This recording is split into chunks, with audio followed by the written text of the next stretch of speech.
The title of the talk is Eating to Improve Body Composition, the Art and the Science. And really, I think this should satisfy everyone, whether you're a basic science person or just someone who just says, hey, tell me what to do. I don't really care about the science. As long as it works, that's all I care about. My background, I got my PhD at University of Texas Southwestern Medical Center in Dallas. I also did a postdoctoral research fellowship at UT Southwestern in endocrinology metabolism. And that was way back in the early 90s when I was a young kid. Let me tell you a little bit about my nutritional philosophy. I call it an evolving, fluid, and self-correcting philosophy. And I try not to tie myself to any particular dogma or style of thinking. For instance, the analogy I like to use is one of Bruce Lee. Bruce Lee was really the original martial artist who talked about, instead of tying yourself to one style, whether it's karate, judo, or kung fu, he said, take what works for you, use that, and discard everything else. What you see in nutrition, what people tend to do is they stick to a plan at the exclusion of other things when other things may work just as well. So the question of who owns the truth, if you look at the martial arts category and the nutrition category, obviously everybody in this category, they all can't work equally well for everybody. Same in the nutrition category. Some things work well for some people, some things work well for other people, but nothing works well for everybody. And that's the key. You can't do cookie cutter advice when you're giving dietary information. This first bullet point, I'm for anything that works. I've never understood why people refuse to take dietary supplements if it helps you, especially if it's legal. Why wouldn't you take it? Okay? If it helps or has a neutral effect, I always say do it. Don't be married to a dogma. You got to be willing to alter your thinking. When better information comes down the pike, you should be willing to utilize that information. And also, you have to be willing to challenge a conventional wisdom. You got to come up with a better idea. It's very easy to parrot what other people do. And again, no single strategy works for everybody. People have their blinders on.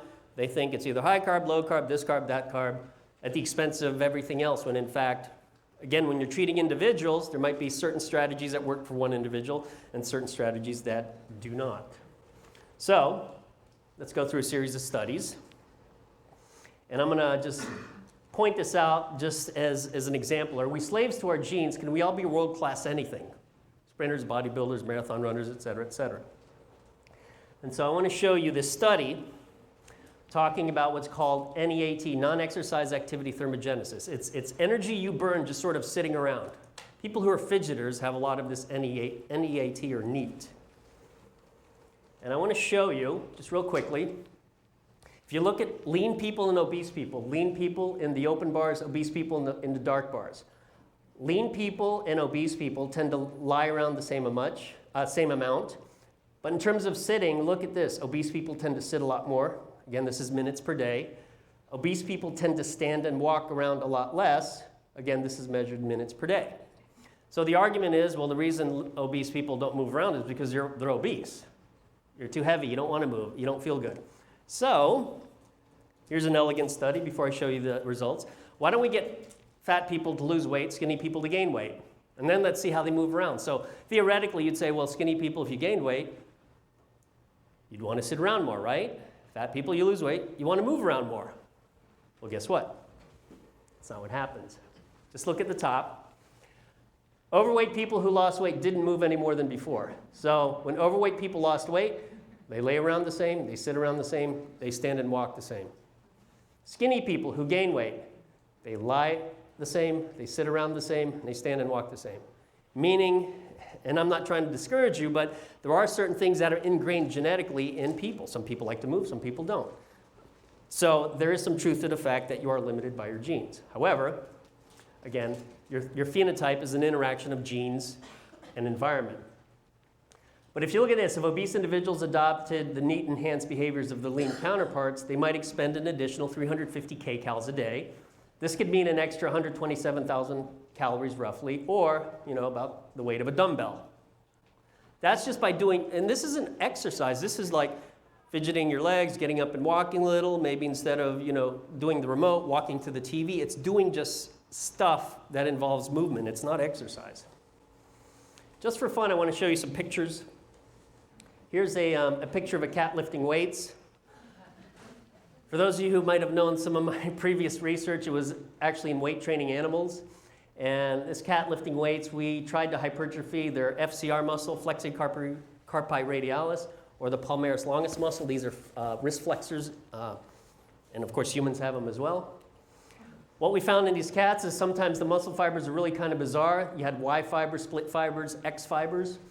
And the whole point of this, if you look at some of these light microscope pictures, the whole point of this is that if skeletal muscle doesn't adapt in a simple, straightforward manner, why do we expect our body to adapt when it comes to eating plans, nutrition plans, supplementation plans, or training? Our bodies are just that much more complicated. So this is what I'm going to cover. Before I turn it over to Carl, I'm going to cover 3 things in terms of the science. Meal timing or nutrient timing, the idea of macronutrient manipulation, and then the category supplements. And I'm going to go through these fairly fast because there's way too much data to cover in a half hour, so I'm going to give you sort of the top line stuff. I want you to look at this study here. This is a weight training study in old men. 12 weeks, 3 times a week, they lifted weights and they took a liquid meal, okay? Look at the liquid meal. Do the kcal count. 4 times 10 is 40, 7 times 4 is 32, 3 times 9 is 27. That's about 100 calories, right? So it was 190 something. But they took the supplement either right after they worked out or 2 hours later. That's the only difference. So right after they worked out or 2 hours later, same calories. Here's what happens. The blue bar is the group that took it immediately after they worked out. The red bar is 2 hours post. Look at muscle strength. Huge difference compared to waiting 2 hours. Size of the quads, huge difference. Muscle fiber size, huge difference. Again, the only difference is when they took the supplement. So timing is important. How about this? Protein versus carbs, taken pre and post training, 14 weeks of weight training. Same calories protein versus same calories carbs. They gave the supplement right before and right after they worked out. And this is an important issue that when you're working with clients, the easiest thing you could do is give them something before and after they work out. On days they didn't work out, they gave them the supplement in the morning. So they took a biopsy from the vastus lateralis muscle, and this is what happens. Look at the blue bar. Protein group is in blue, carb group is in red. Type 1 fibers are slow twitch fibers, type 2 fibers are fast twitch fibers. So who had the better effect? Well, the group taking protein pre and post. Again, same calories, different food choices. Study C, which is better, pre versus post? And I'm going to tell you a little bit, some of you who were at my morning seminar learned a little bit about the essential amino acids. The easy way to remember it, again, is the mnemonic device Private Tim Hall. If you know Private Tim Hall, you'll know the essential aminos. And look here. Phenylalanine, valine, tryptophan, threonine, isoleucine, methionine, histidine, arginine. These 2 are conditionally essential, and the bottom 2, lysine, leucine, are essential. Leucine is probably the single most important of the essential amino acids. So those are your essential amino acids. And I want you to focus just on the bars to the left here, or to my right. The blue one and the orange one. Forget this yellow one. If you compare 40 grams of mixed amino acids versus 40 grams of essential, taken post-workout. This is a study done in guys doing lower body work, leg press, leg curl, leg extension. They did the exercise, they gave them the supplement, in this case, mixed amino acids versus essential. What are mixed amino acids? Well, it's essential and non-essentials. Where do you get that? Beef, chicken, pork, soy. Any kind of meat, any kind of protein food is mixed. The essential amino acids are just essential amino acids. Remember, of the 20 amino acids, 8 are essential. So they're just giving you the stuff that your body doesn't make. That's what essential is. What happens post-exercise is the essential amino acid group does much better. It's hard to tell because of the scale here, but that is significantly better than that. So in this case, supplements are better than food. But let's take it a step further. Let's look at pre-exercise. 6 grams of essential amino acids with table sugar. Why table sugar? Because table sugar spikes your insulin. Insulin drives amino acids into cells, your muscle cells. Doing this pre-exercise is actually better than doing these strategies post-exercise. So, if your goal is to increase lean body mass or promote muscle repair and muscle turnover, this strategy seems to work best. Now you might say, well, why don't I just have 6 grams of protein, whey protein, casein, tuna, beef, chicken, fish, with some carbs? Well, oddly enough, if you'd asked me that a year ago, I'd be like, hey, that works just as well. Well, they just published, this same group published a study just a month ago showing that whole foods don't work as well as the essential amino acids when taken pre-exercise. Yes, sir? How long before workout? This is immediately pre in these studies, yeah. But usually there's a window of time, and this is from University of Texas, Galveston. There's a window of time, usually 30 minutes till about immediately pre-exercise that they administer these supplements. So whole foods don't work as well. So this is the, this is what in terms of nutrient timing and post-exercise, this is what you should do. It should be a liquid supplement because it's easier to digest, it's easier to absorb. It should also contain electrolytes, sodium, potassium, because that speeds up fluid retention. It should be high glycemic carbs and fast protein. High glycemic carbs, sucrose, maltodextrin. This is the one time where it's okay to have processed sugar. You want processed sugar because it stimulates insulin release. By having more insulin release, the amino acids from fast protein are shuttled into your muscle cells. Okay, so it's okay to do the high glycemic stuff. Minimally 100 calories you need. Anything less than 100 calories may not be enough. And then down here, based on limited data, if you're comparing pre versus post, pre seems to work better than post. If you want something ideal, do both pre and post. Some people don't like pre because it upsets their stomach, but I always say start with low doses, titrate it up, and eventually you get to the point where you can take a significant amount. Okay, let me go in the second part here. The classic weight loss paradigm, calories in, calories out. To gain weight, you eat more. To lose weight, you eat less, right? Well, no, not really. Well, let me show you what happens here. Top bar, this is body weight. Excuse me, let's look at the bottom bar. Calorie intake. Let's say you're having 3,500 calories a day, and we drop you to 500. And you and I know if you do that, you'll feel like crap. 3,500 to 500, what happens to metabolic rate? It drops, right? What happens to weight loss? Well, the expected weight loss is in red, but what actually happens is you lose weight and it plateaus off. Caloric deficit never truly mimics what weight loss you're expecting, right? So the question I pose is, does it matter if you overeat on skinless chicken or donuts? Remember, if a calorie is just a calorie, which is what it says in textbooks, then it really doesn't matter what you pick, right? Or put another way, are all calories treated equally by your body? It still says it in textbooks. To lose weight, eat less, which is true to a point. To gain weight, just eat more. But there's other strategies you could use. And I put this up here just to let you know what other animals eat. The blue whale can eat up to 5 million calories a day. So for those of you who think you're pigging out, think of the blue whale. They eat a lot more than you. And it says female, it's the females that eat all. Just kidding. Just a little joke there. Okay. Where do you burn your calories? Well, most of it is resting metabolic rate. That's where you burn most of your calories. Just sitting around doing nothing. If you have a lot of muscle, you burn more. If you don't have much muscle, you don't burn as much. Exercise is another thing. You work out a lot. Let's say you're an ultra endurance athlete. You're burning calories just because you're working out all day. But I'm going to focus on the bottom part, thermic effective feeding. Thermic effective feeding basically represents how much energy your body has to expend to digest food. That's basically it. When you eat food, metabolic rate goes up. Guess what has the highest thermic effect? Protein. Protein is highest, carbs are second, fat's third. That value there, 20 to 30%, if you ate 100 kcals of pure protein, you're burning about 20 to 30 kcals just to digest the protein.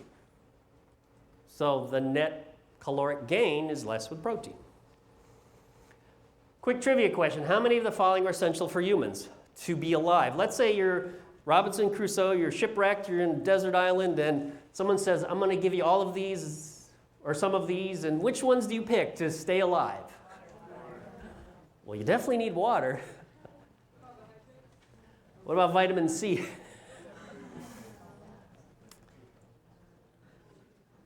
Okay, what is the answer? Carbs are not essential. So this, I'm not saying they're not important. They're important for athletic performance, but in the scheme of things, this is what I find problematic with a lot of nutritionists who work with athletes. I hear a lot, particularly endurance athletes, oh, my training volume's gone up, what should I do? I always hear, well, eat more carbs. Why not eat more carbs, fat, and protein? Titrate everything up. But the default macronutrient always seems to be carbs. I have no idea why. If your training volume's gone up, it means you're inducing more muscle damage. How are you going to recover unless you ratchet up protein as well? You're depleting intramuscular triglycerides. How are you going to replenish that unless you ratchet up fat as well? Again, those are for ultra-endurance athletes. I'm going to go through 3 studies real quick. High protein versus high carb, same calories, different macronutrients. High protein here, low protein here. You can see the macronutrient percentages for those of you who like percentages. Even the lower protein group, some people would say that's a high protein diet. But let's just say one's higher than the other. That's really all it is. High protein versus not as high protein. It's a weight loss study, so what happens? The higher protein group loses more body weight, they lose more fat weight, and more importantly, they don't lose as much muscle. Because you know whenever you diet, part of it is you lose muscle. You want to minimize muscle loss by eating more protein. Another study, this is a 6-month study, moderate fat diet versus a low fat diet. Okay, and you can see the percentages there. So moderate fat versus low fat. Low carb. And this is what happens. Unfortunately, they did not measure body composition. I have no idea why. They just measured body weight. Low carb diet, there's more body weight loss. They did some circumference measures to indicate that it was primarily a fat loss. This is a study by Don Layman. Again, same calories, different food choices. There's about 12 to 15 studies now looking at same calories, different food choices. And usually what happens is they take 2 groups, same calories, they pull out carbs and either throw in protein or throw in unsaturated fat. It's all the same stuff. And the results are always the same. So high protein, high carb, a lot of carbs, 58%. This is a 40-30-30 diet. What happens? Well, you see the pattern. High protein diet loses more body weight, loses more fat weight, loses less lean body mass. It's the pattern that's repeated with almost every study in this category. So again, I pose the question, if a calorie is just a calorie, then it shouldn't matter. Yet, you have over a dozen studies now showing it friggin' matters. Study D. Eat more protein after you lose weight. You know when you have a client and they lose weight, what's the worst thing that happens? Well, compliance sucks and they gain weight. Well, in this study, they actually just had them lose weight, and I think they just put them on a low-calorie diet. And then they said, okay, let's just feed you protein, and the other group nothing, and see who can maintain a better weight loss. Look at the red bar, weight regain. You know people always regain weight after they lose it. The group that was given a protein supplement had less weight regain. Look at this. They gained more weight in here. More importantly, the group that got the protein supplement had actually a fat loss compared to the group that didn't. So in people who lose weight, just to maintain compliance, if you give them a protein supplement, it probably affects satiety. They become more satisfied. They probably tend to eat less junk. Let's see here. Fat type also matters. I think for those of you who know that carbs, there's different categories of carbs, there's different categories of protein, also with fat. You'll notice that long-chain triglycerides and medium chains, that the thermic effect of medium-chain triglycerides exceeds that of long-chain, so in the fat category it's important. Even with olive oil, you look at olive oil, it's better than palm, beef, and sunflower oil in terms of the thermic effect. So again, in the fat category, you got to be careful in terms of fats you eat. Olive oil obviously is one of the better fats. Conjugated linoleic acid, I put this crazy graph up here, but really let me boil it down for you. Half the studies show you lose weight, the other half show you don't lose weight. The half that shows you lose weight were all done in Norway. So if you're Norwegian, you can lose weight on CLA. If you're American, probably not. And I don't know, it's true, they were all done in Norway, so I have no idea what's going on in Norway. Fish fat is one of the best fats. If you look down here, if you supplement with fish oil or eat a lot of fish, you become more insulin sensitive. For those of you who might be pre-diabetic or type 2 diabetic, I think it's a great thing. You should be eating tons of fish. Forget the mercury, don't worry about it. I thought I had another fish slide, but I don't. But I want to tell you that there's probably no single better food to eat than fish because of the protein and because of the fat. So if you like raw fish, keep eating it. Little sidebar here, because if you notice some of the studies in which they compared calories but different food choices, they're basically restricting carbs, processed carbs. And if you look at the cardiovascular risk factors, usually what you see the most is that second bullet point. Triglycerides drop a lot whenever you restrict processed carbs. Cholesterol is weird. It's sometimes, with HDL, LDL in total, it sometimes goes up, sometimes go down, sometimes it doesn't change. It's very individual, so you'd have to know for yourself what works for you. Insulin sensitivity tends to go up. So when you weigh all the risk factors, again, it's a trade-off whenever you make food choices. On the whole, if you restrict carbs and substitute it with protein or monounsaturated fat, you have less of a cardiovascular risk. Just real quickly in terms of protein having no effect on kidney function, I just want to put that up here. These are just some studies showing no effect of protein, high protein diets on bone health.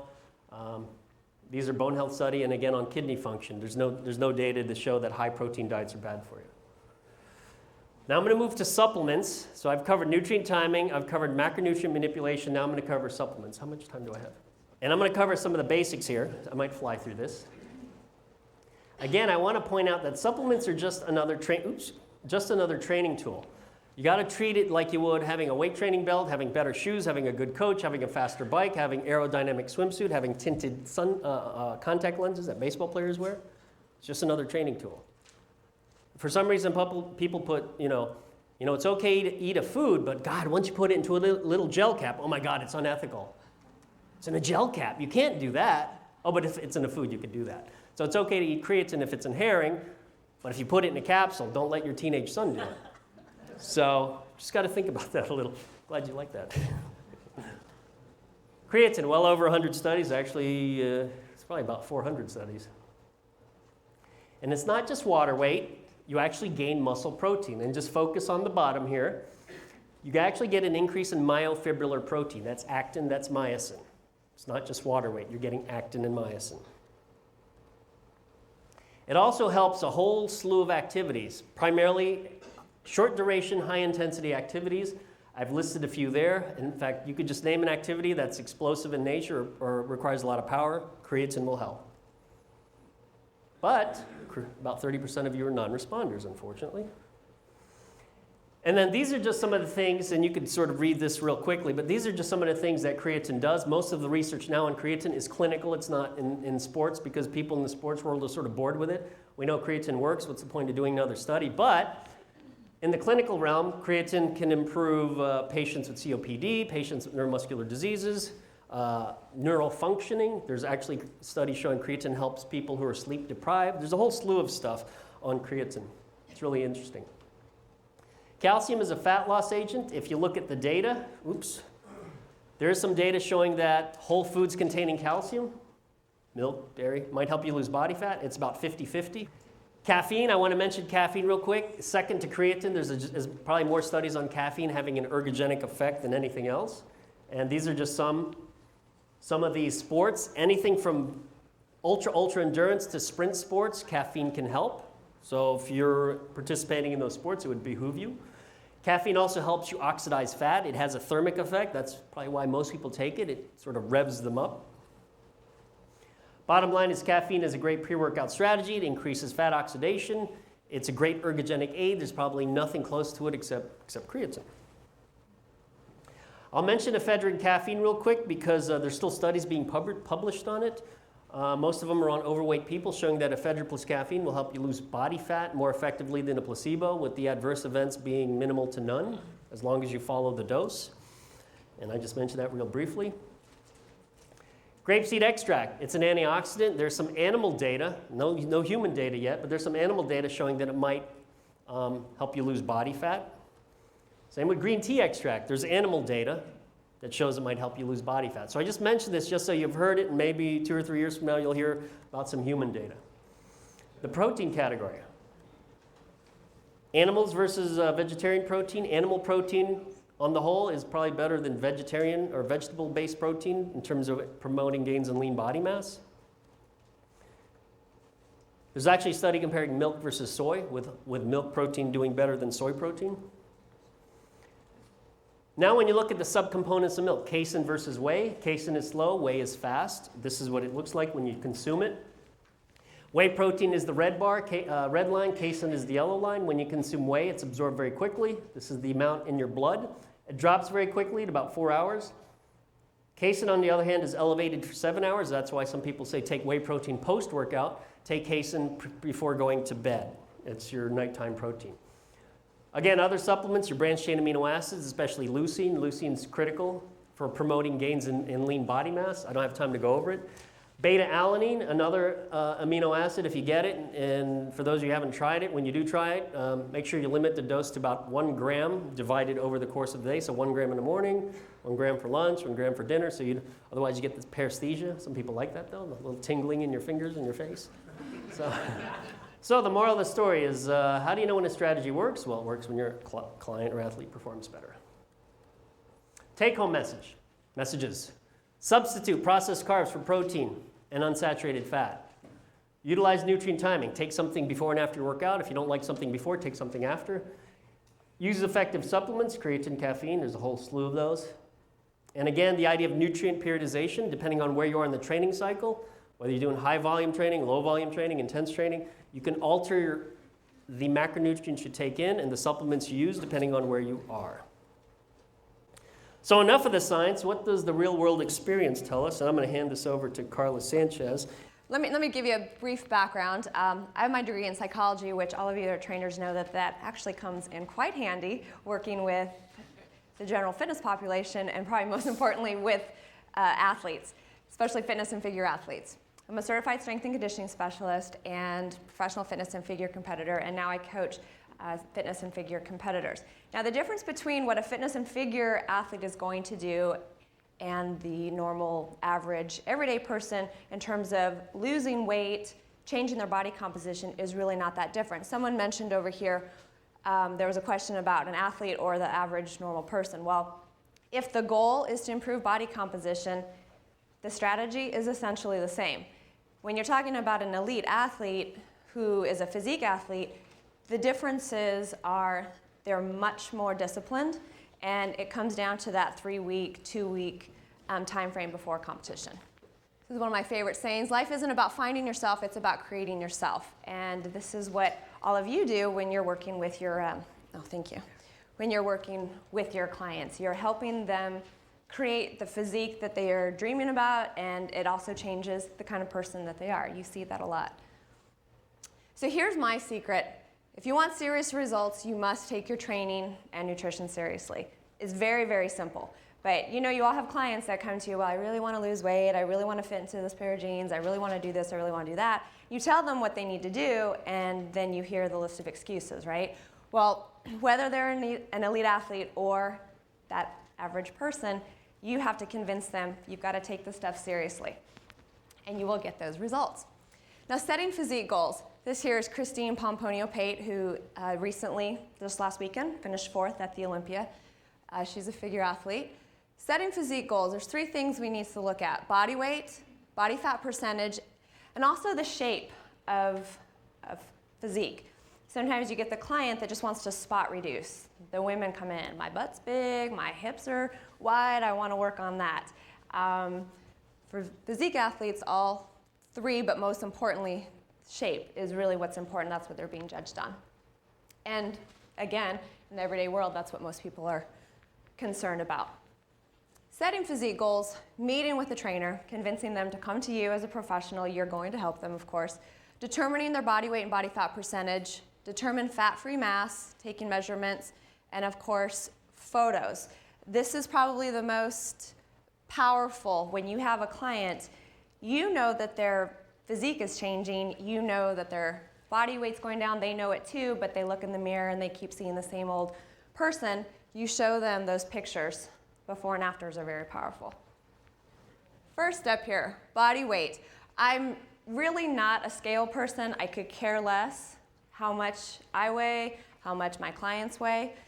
But it is important just to take notes and to have that, because it's good from my perspective when I'm looking at an athlete and we can compare their body weight when they start. They may even go up in weight, but their body looks so different. And that's really powerful when you're dealing with your clients, especially those that are so focused on just losing weight, and it's not necessarily fat weight. Body fat percentage, using Lane calipers, it's easy, practical. using hydrostatic weighing, it just takes a lot of time and effort. It's more expensive, but this is very effective, and that's what I suggest. So fat-free mass, this is the total weight of your body tissues, excluding fat. So this includes your muscles, bones, skin, and other fat-free tissues. So to calculate fat-free mass in pounds, first we have to determine how fat you are. How much fat do you have on your body? This is all very simple math. I was not a math major, so we can all do this, I think.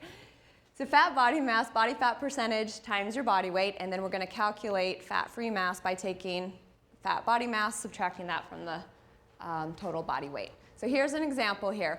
120-pound female with a body fat percentage of 20%. Just multiply that together, 24 pounds of fat mass.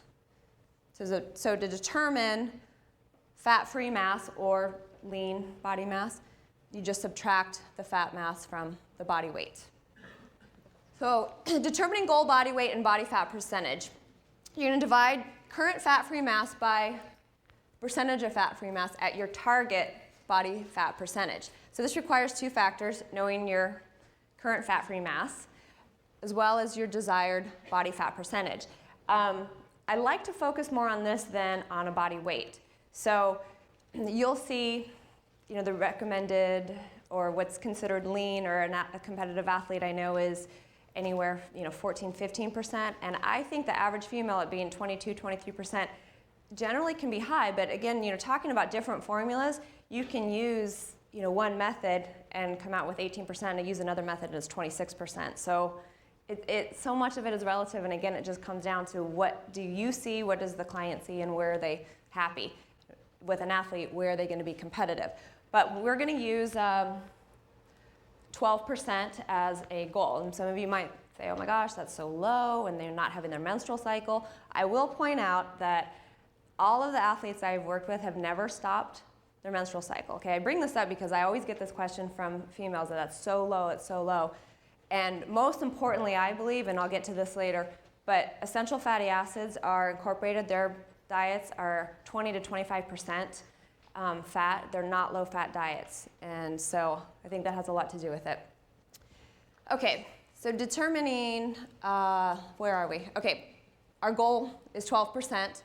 So we have a 120-pound athlete, 20% body fat, fat mass 24 pounds, fat-free mass 96 pounds. What we're going to do is, that's just the formula to get 12%. We're going to divide that by 96. And the target body weight is going to be 109 pounds. So 13 pounds of fat to lose. Now, how long will it take? Approximately 7 to 8 weeks based on losing 1 to 2 pounds of fat per week, because that's the recommended amount, right? If you watch, what is it, the Biggest Loser, they're losing like 10 or 12 pounds, which we know that's not all fat. And this is in a perfect world. The diet's perfect, the training's perfect, and everything's consistent. You all know that it doesn't always happen that way. But generally, this is the goal that we want to promote here. Again, this is all just on paper. This isn't always what happens, and I have case studies to show you at the end that your client, your goal is to lose body fat, increase lean mass, right? Weight, if it changes, hopefully it stays the same. You lose a little bit, but you may even gain a little. But if a person is going to lose a lot of body fat, chances are they may lose a little muscle. I mean, it is a science experiment every time you work with a person, and to try to have it perfect where they're only increasing lean mass is tough. Okay, circumference measurements. Most women, all they care about is this, go down, this little area right here, their waist and their hips and their butt. But do everything.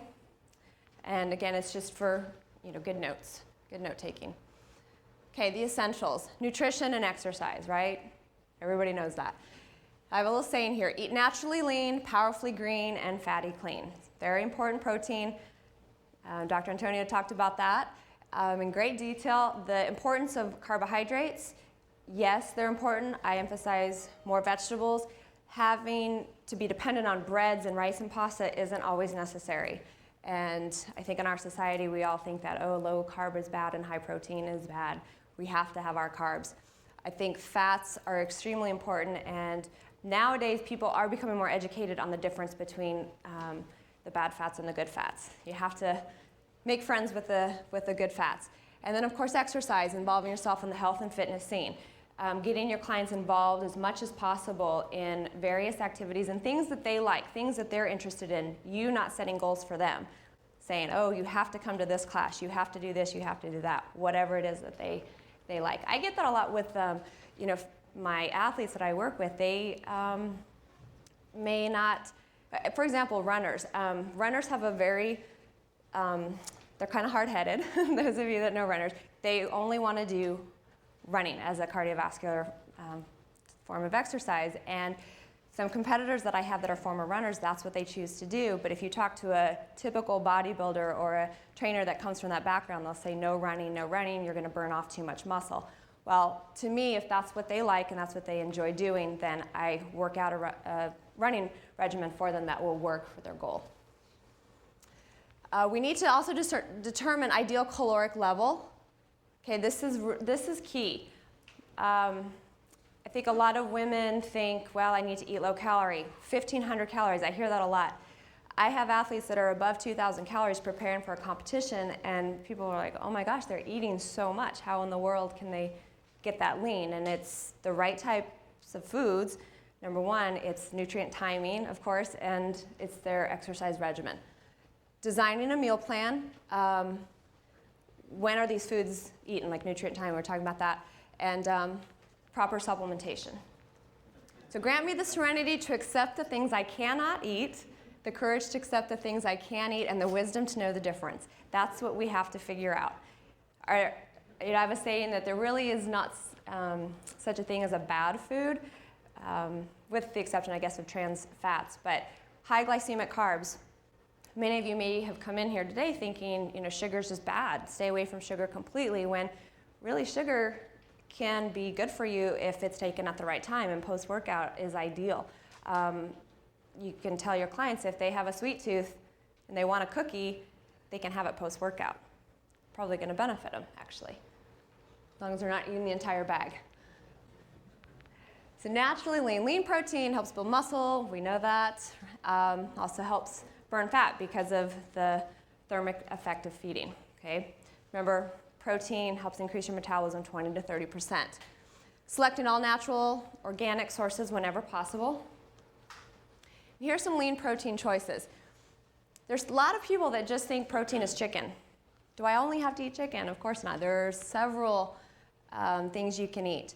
And with athletes and with the everyday average person, giving them variety, I think, is really important. So incorporate as many things. Cottage cheese, you'll hear in the bodybuilding and physique community that dairy makes you look puffy, makes you hold water, it keeps you from really burning fat. I'm not sure why. There's a lot of weird myths that you hear in the bodybuilding circles. It just depends. It's all individual. I mean, some people, they're fine with it. Cottage cheese is a great form of protein to have before you go to bed at night, or that late night snack, because it is a casein protein. Fresh organic carbs, this is, vegetables are carbs. People forget that. They think of carbs as just your breads and your rices and all the gooey, yummy stuff. Vegetables are also carbohydrates. So the difference, somebody brought this up, wondering difference between two different carbs. You know that if you had a diet consisting of mostly high glycemic carbs and sugary foods, that you're probably not going to lose body fat as consistently. The lower glycemic carbs are definitely preferred, but it will be beneficial to you post-workout to have, and pre-workout to have, a high glycemic carbs. Fruits. I think there's so much controversy over fruits. It's a natural food. Yes, it's good for you, provides a lot of vitamins and fiber. You'll hear people say, well, it's a sugar, so I can't have it because I'm not going to burn body fat if that sugar is bad. It all depends on the individual. I've had athletes preparing for competitions and they have fruit all the way up to a competition, and they're fine with it. So, I would much rather have, a healthy, diverse diet incorporating natural foods like fruits than eliminating them completely. So fatty clean, a clean diet must include friendly fats, okay? Fats are very important. Convincing your clients of that is sometimes a challenge. I'm sure more than cutting carbs. So I broke it down here, your monounsaturated fatty acids and polyunsaturated fatty acids. These are the good fats. These are the fats that you want to incorporate and you want to eat. So very generally speaking, and I'm going to go over ratios in a minute, but you cut your carbs, you're going to be cutting calories, and you have to replace those calories somewhere. Increase your protein and increase your healthy fats, okay? So determining an ideal caloric level. Okay, there's a science here, and it changes every day. So determining a number, it's not going to be exact. Trying to get the right amount of calories every single day, trying to burn off the right amount every single day, it just never is perfect, but you want to get as close as you can. So what you do is you find out your BMR, which is just the total number of calories your body needs just to perform normal bodily functions. You can use this formula here, or many of you that have access to the body gym, you can do that as well.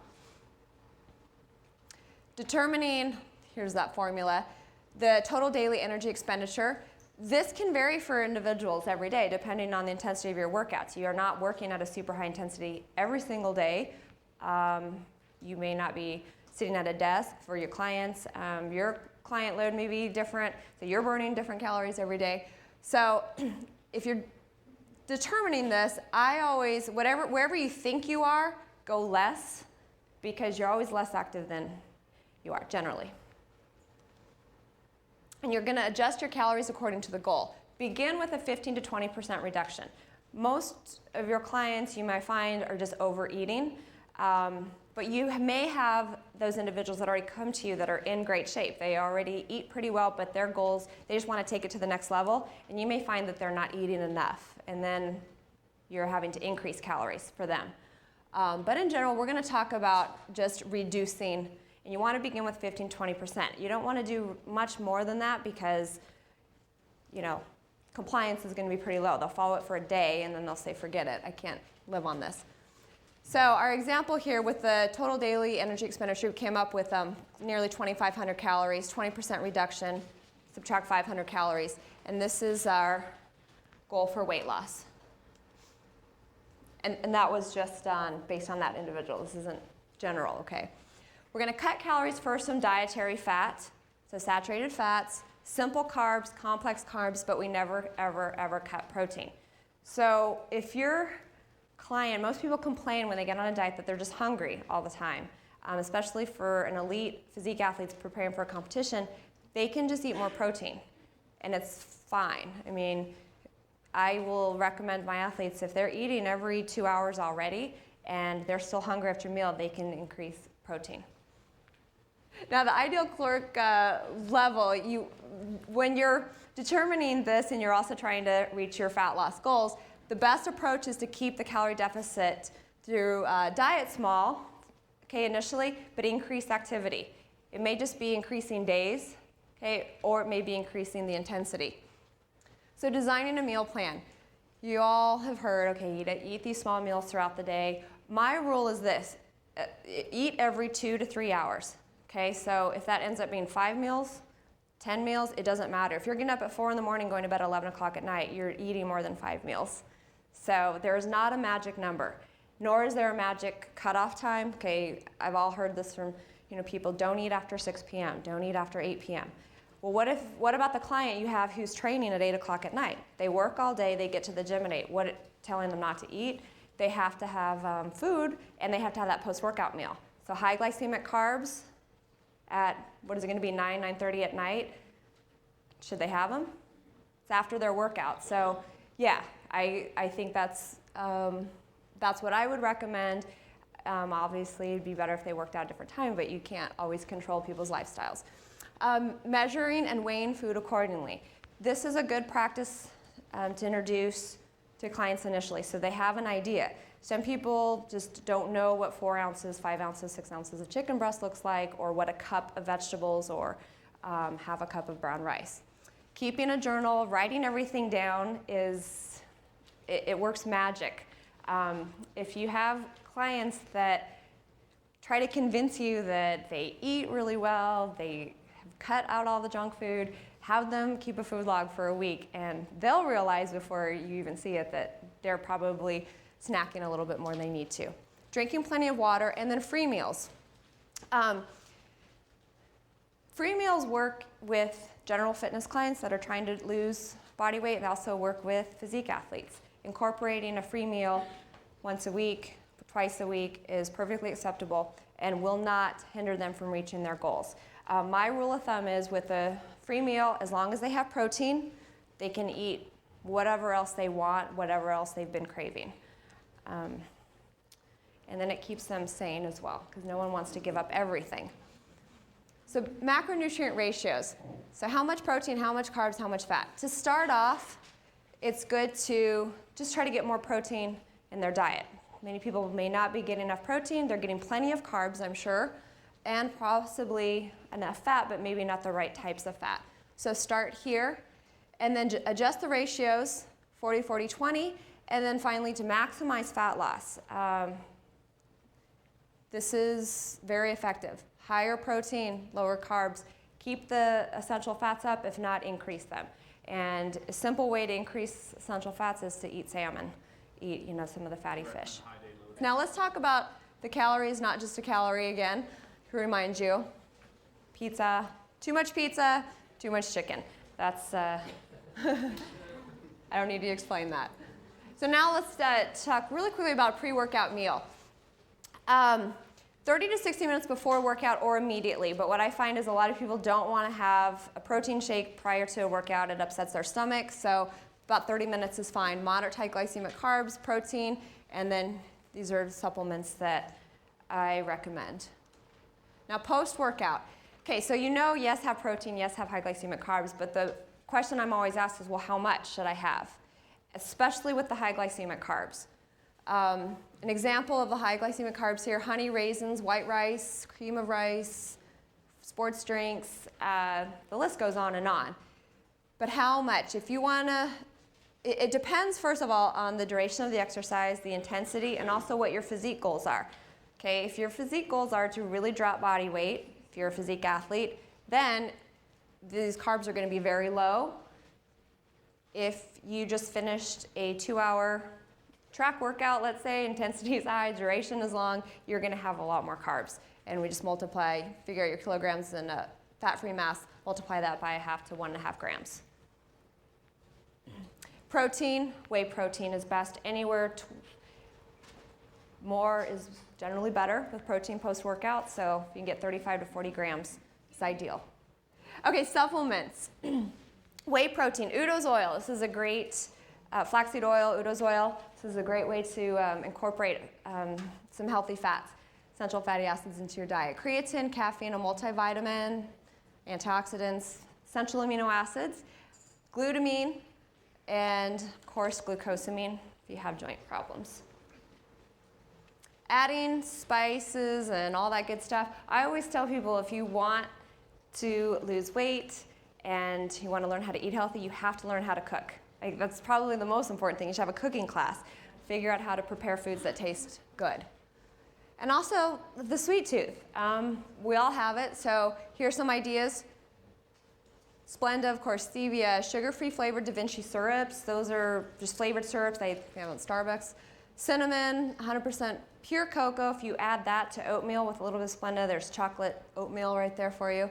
Whey protein ice cream. For those clients of yours that just have to have ice cream every night, have them make whey protein really, really thick, throw it in the freezer, and that will satisfy that craving there.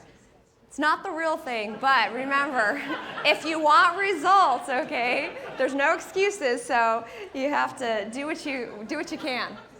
Herbal teas and diet right sodas.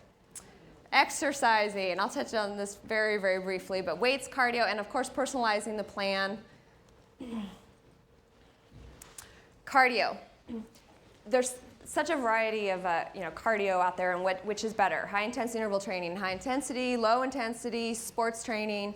You want to mix it up, okay? One, they're going to have a lot more fun, and the results are going to be better. Best for fat loss, long and slow or quick and fast. You guys are smart and you know this. Okay, it's a myth that low intensity cardio is best for fat loss. Okay, the total number of calories burned is what's most important. You're going to burn more calories at a higher intensity, shorter duration, plus you're going to increase your metabolism following shorter duration, higher intensity exercise. Now, this works for people that are in great shape, but for your clients that aren't, of course, you've got to start off with lower intensity, longer duration. But especially for the client that's reached a plateau and just wants to lose that 5-10 pounds or really firm up certain areas of their body, especially hips and glutes, increase intensity. And they'll be happier because they won't be in the gym as long, and they'll be working a lot harder.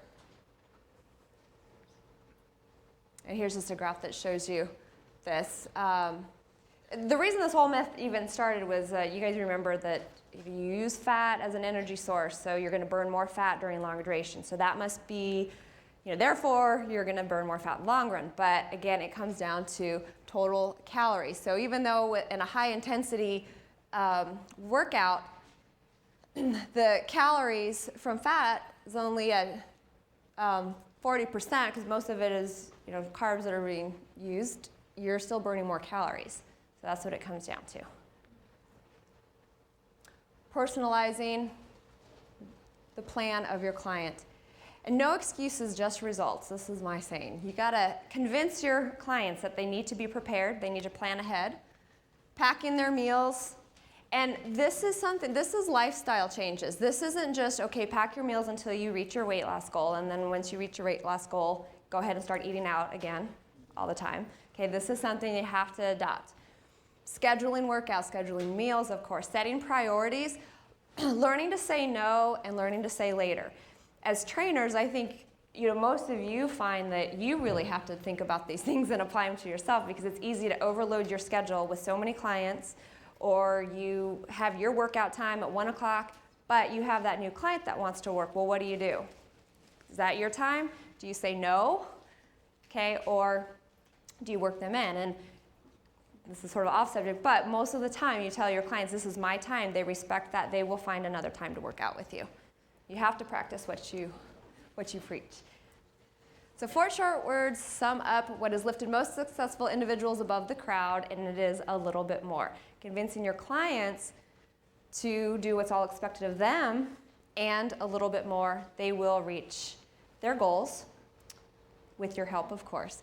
I have a few case studies I'll show you and share with you. And these are, when we talk about normal, average, everyday people, these are normal, average, everyday people. Physique athletes, physique competitors, the majority of them, the majority that I work with, some of them come from a background of sports training when they were in high school. But a lot of these women are late 20s, mid 30s. I even have a client who competes who is 50. They follow a diet, they have discipline, they train hard, and their physique changes. And speaking of body fat percentage, this is, not extraordinarily low as one would think in terms of competition, but this is appearance, this is shape of physique, this is how she looks, and she actually won that competition. So, and she looks great. Oh, and she's 38. 5'3". Weight before is 131 pounds, contest weight was 115. This is a typical triathlete. She did a lot of cycling, did not lift a weight on her upper body, had to change a lot of her training style. And actually won, and came from, I'll tell you, her story was, had a hard time eating more than 3 times a day, really, really busy, incorporating more food, and trying to convince her that she could eat and look like this was tough. But this was national competition. She didn't weight train. Actually, the girls that come to me that don't lift on their upper body at all, it's really pretty simple. They just start weight training and their bodies will make that transformation. This is Christine Pomponio-Pay. This was back in 2004. This was her first appearance at the Olympia. And, this example, okay, fat-free mass dropped considerably. Now, is that ideal? No. But this was competition for her, and this picture actually does not show it very well, but she had a lot of muscle in her lower body. She was very, very disproportionate, and we needed to make some changes. Also strategically from the sport, she was showing up at shows not in extreme condition. She had to show up in extreme condition, and so, you know, there's a compromise you have to make. No diuretics involved. Diuretic use for like this is what we do prior to a competition, is sodium loading the week before, and 2 days before competition, dropping all sodium and just sips of water. It's a natural diuretic process. You guys can all try it yourself, it works. Asparagus is a natural diuretic. They have herbal formulas, dandelion. Weight loss here was only 5 pounds. Body fat percentage went down considerably, and she increased lean mass. And she's young, she was only 20. And this lady here has 2 children. She's in her early 30s. And this is her transformation there. How tall is she? 5'5", 5'4", 5'5". So, thank you very much.